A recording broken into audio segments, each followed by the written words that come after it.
இன்றைய முக்கிய செய்திகள். காங்கிரஸ் தலைவர் தேர்தலில் மும்முனை போட்டி. கார்கேவுக்கு எதிராக சசி தரூர், திரிபாதி களமிறங்குகின்றனர். அதிமுக பொதுச் செயலாளர் தேர்தலை நடத்த மாட்டோம். உச்சநீதிமன்றத்தில் எடப்பாடி பழனிசாமி தரப்பு உறுதிமொழி. இந்திய அளவில் வணிகம் செய்ய உகந்த மாநிலம் தமிழ்நாடு. முதலமைச்சர் ஸ்டாலின் பெருமிதம். நவம்பர் 6ஆம் தேதி RSS ஊர்வலம் நடத்த அனுமதி. மறுத்தால் அவமதிப்பு நடவடிக்கை என உயர்நீதிமன்றம் எச்சரிக்கை.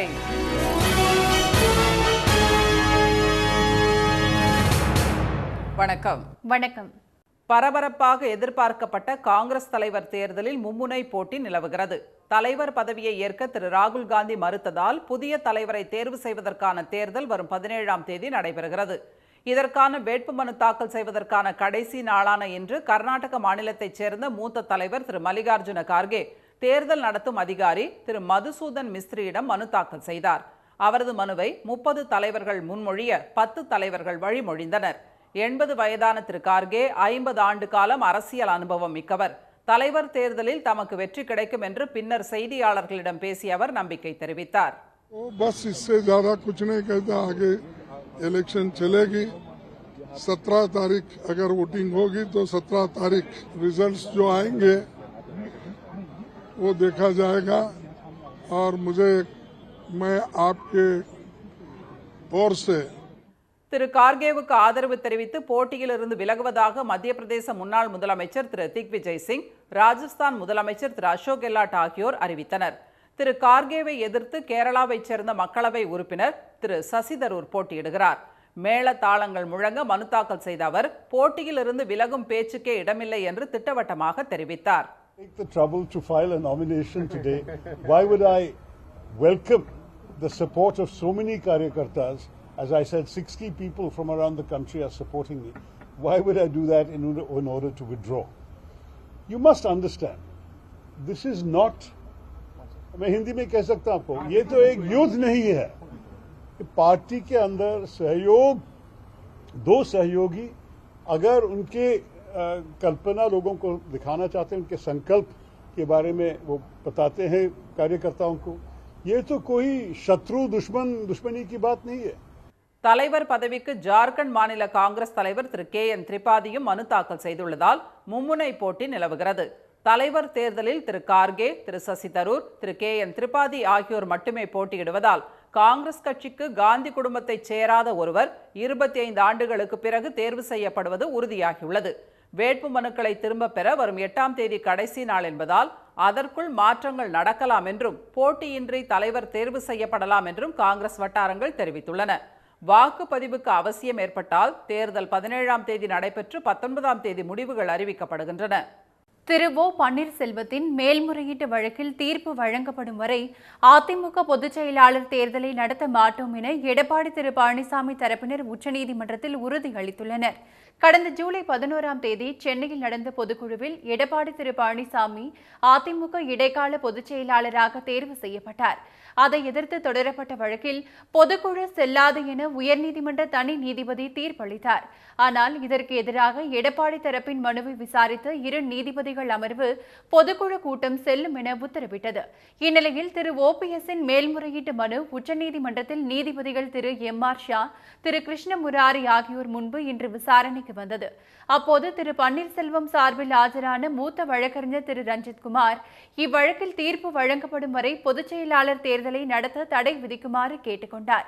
இதையடுத்து அது தொடர்பாக இடைக்கால உத்தரவு பிறப்பிக்க உள்ளதால் எடப்பாடி திரு பழனிசாமியின் வழக்கறிஞர் திரு அரியமா சுந்தரத்திடம் நீதிபதிகள் வினவினர்.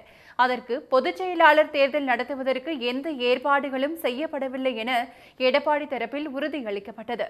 இதுவரை தேர்தலுக்கான எந்த ஏற்பாடும் நாங்கள் செய்யவில்லை. இதுதான் எங்களுடைய ஆரம்பத்திலேருந்து எங்கள் நிலைப்பாடு. எங்கள் நடத்தணும்னா நாங்கள் 11 தீர்மானம் நடத்தணும்னு அன்றைக்கே நாங்கள் அறிவிச்சிருக்கலாம்.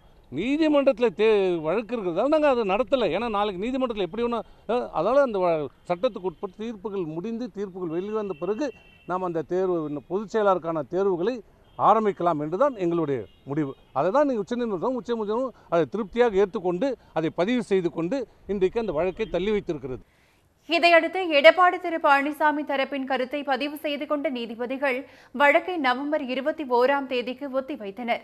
உச்சநீதிமன்றத்தில் தங்களுக்கு நீதி கிடைத்திருப்பதாக திரு பன்னீர்செல்வம் ஆதரவாளரான முன்னாள் அமைச்சர் திரு வைத்தியலிங்கம் தெரிவித்தார். தனி நீதிபதி கொடுத்த தீர்ப்பு, 2 நீதிபதிகள் அமர்வு கொடுத்த தீர்ப்பு அனைத்தையும் முழுமையாக விசாரிப்போம் என்று உச்சநீதிமன்ற நீதிபதிகள் கூறியிருக்கிறார்கள்.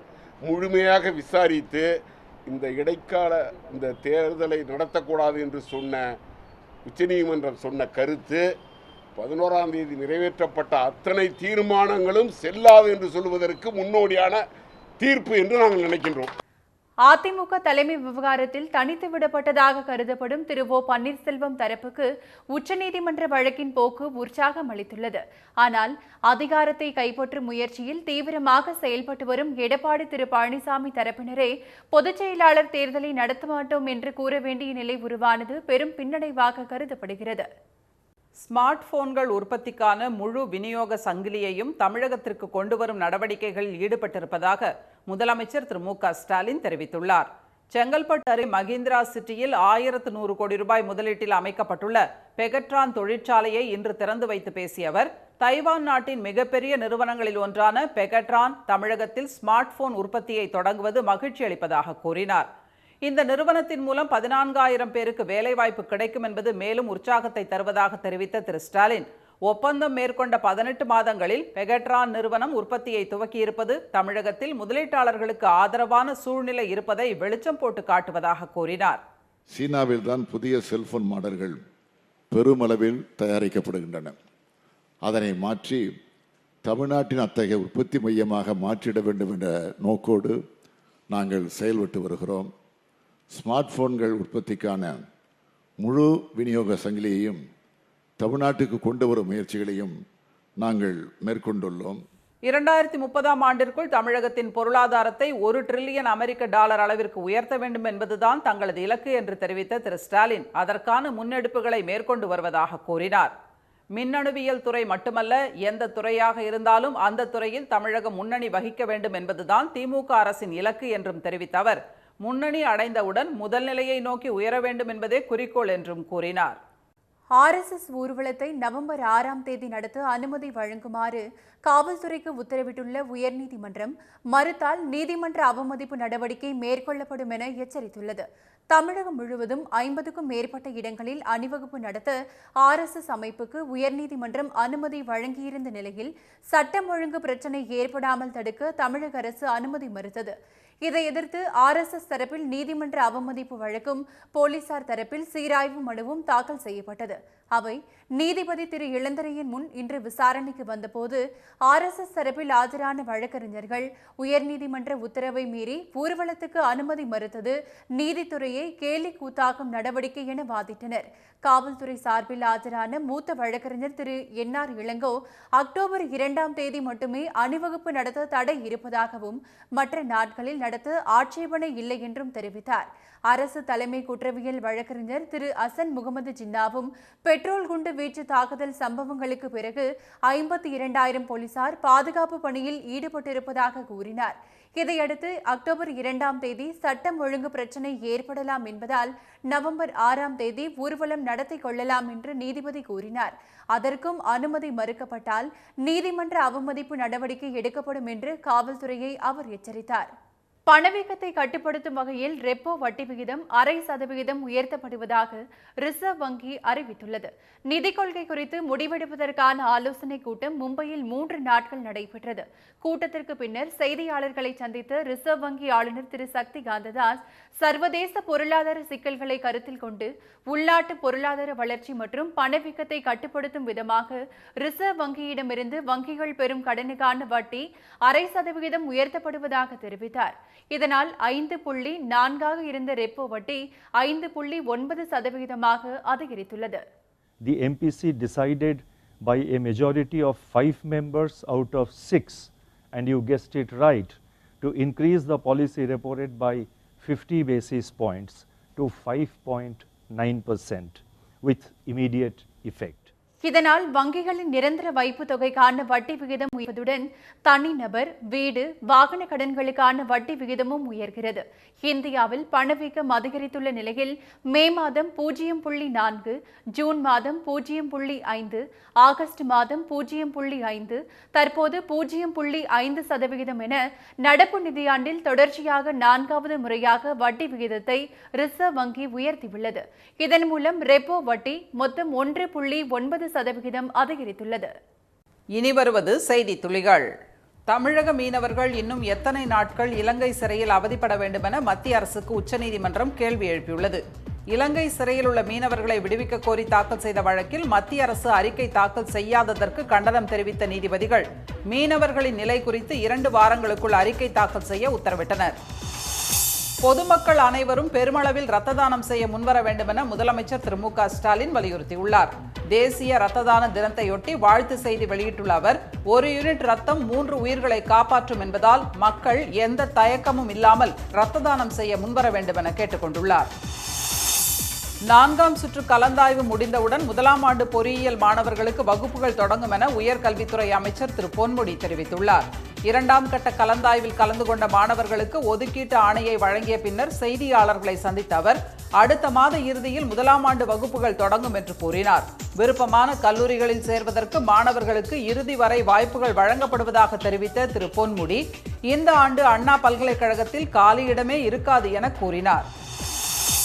மருத்துவ படிப்புக்கான முதல்கட்ட கவுன்சிலிங் முடிந்தவுடன் வேளாண் படிப்புகளுக்கான கவுன்சிலிங் தொடங்கும் என வேளாண் பல்கலைக்கழக துணைவேந்தர் திருமதி கீதா லட்சுமி தெரிவித்துள்ளார். வேளாண் படிப்புகளுக்கான தரவரிசை பட்டியலை கோவையில் இன்று அவர் வெளியிட்டார்.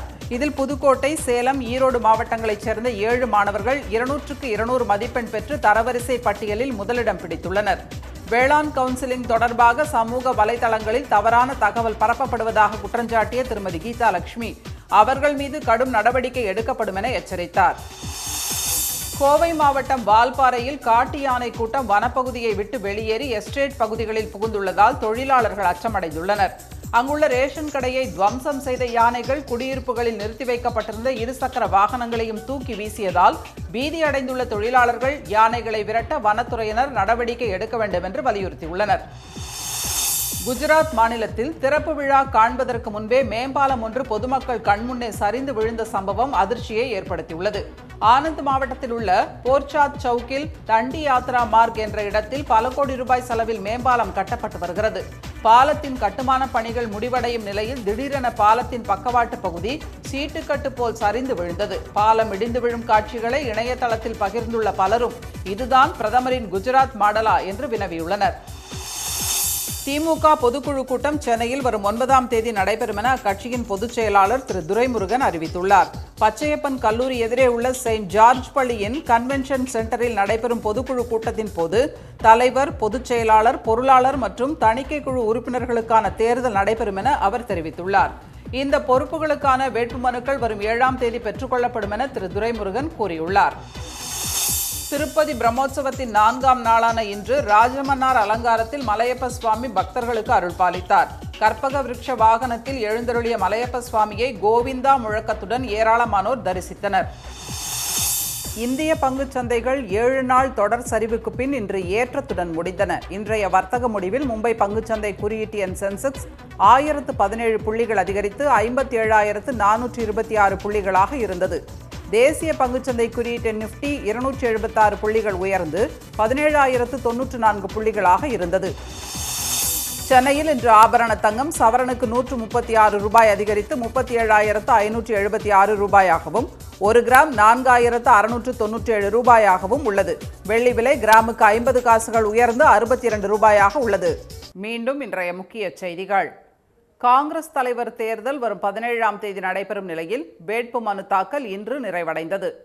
ஓ பன்னீர்செல்வத்தின் மேல்முறையீட்டு வழக்கின் தீர்ப்பு வரும் வரை அதிமுக பொதுச் செயலாளர் தேர்தலை நடத்த மாட்டோம் என எடப்பாடி பழனிசாமி தரப்பினர் உச்சநீதிமன்றத்தில் உறுதியளித்துள்ளனர். ஸ்மார்ட் போன்கள் உற்பத்திக்கான முழு விநியோக சங்கிலியையும் தமிழகத்திற்கு கொண்டுவரும் நடவடிக்கைகளில் ஈடுபட்டுள்ளதாக முதலமைச்சர் ஸ்டாலின் தெரிவித்துள்ளார். இத்துடன் இந்த செய்திகள் நிறைவடைகின்றன. மீண்டும் சன் டிவியில் செய்திகள் நாளை காலை 7:30 மணிக்கு. செய்திகளை உடனுக்குடன் தெரிந்து கொள்ள சன் நியூஸ் தொலைக்காட்சியை பாருங்கள். வணக்கம். வணக்கம்.